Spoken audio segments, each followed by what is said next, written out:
The Skull and Bones Society is founded in 1832 by 15 seniors at Yale University in New Haven, Connecticut.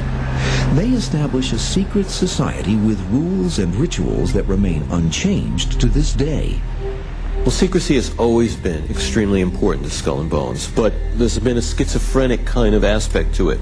For instance, throughout the early 1900s, the New York Times would often publish, sometimes on the front page, the names of the new Skull and Bones initiates. And the Yale class books would, up until the 1960s, publish the names of each class of Skull and Bones. Still, even though their identities were known, what they did inside the tomb was still supposed to be top secret. The tomb is the Skull and Bones Clubhouse, a 3-story, almost windowless brownstone on High Street.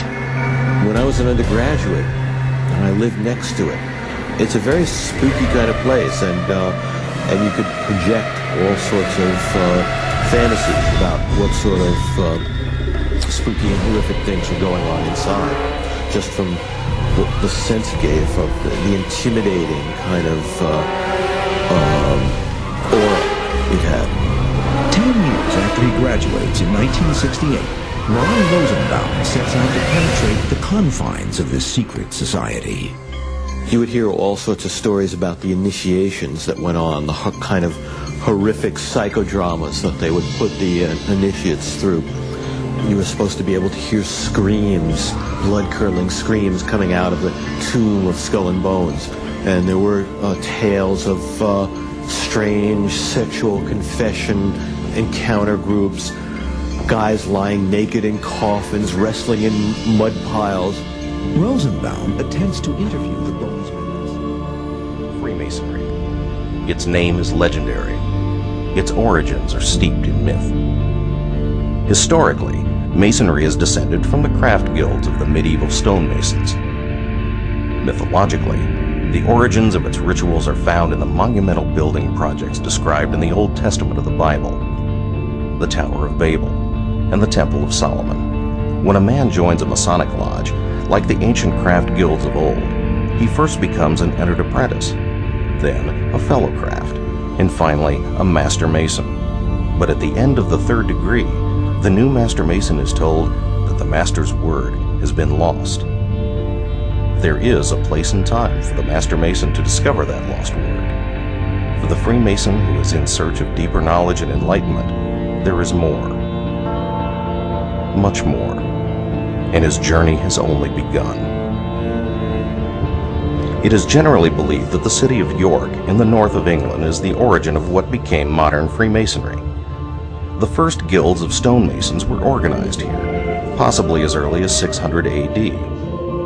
King Athelstan, Alfred the Great's grandson and the acknowledged first king of all England, chartered the first Grand Lodge of Masons at York over 1,000 years ago, in 926 AD. From that day to this, York is...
jab in your face with a butcher knife that's really long. I'll make you feel the song when I beat you down to it. I don't care if I appear wrong, kid, I'll do it. I represent the death rap, get your head cracked open till we stare at your brains. I don't care if you think I'm insane, cause I take respect this serious. So if you disrespect, you're an idiot. Stick a nice pick in your neck till you bleed like a period. Hear me, kid, fear me, kid, and if you don't, then you will when I put fear in you, bitch. Bring it to you violently, silently, walk up to you. You have no idea, it's me rocking a mask, popping you fast with a Glock with a silencer. When you die, you'll see it's necro to sicko. Let go on my jacket, you faggot, let that flow. Die like a man if you can, but you can't say you won't, cause you are a male hoe. You all run this shit, put guns to your tits and blast milk all over your cereal. Run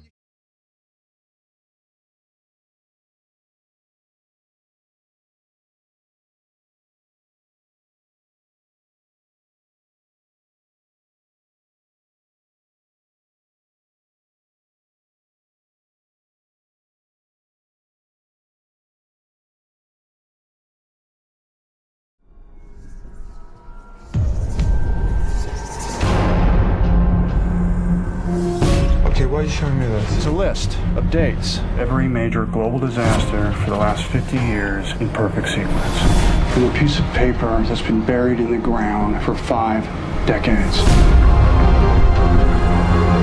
The next number on the chain predicts that tomorrow, 81 people are going to die in some kind of tragedy. Get off the train. Why? What's wrong? Just take the baby and get off the train.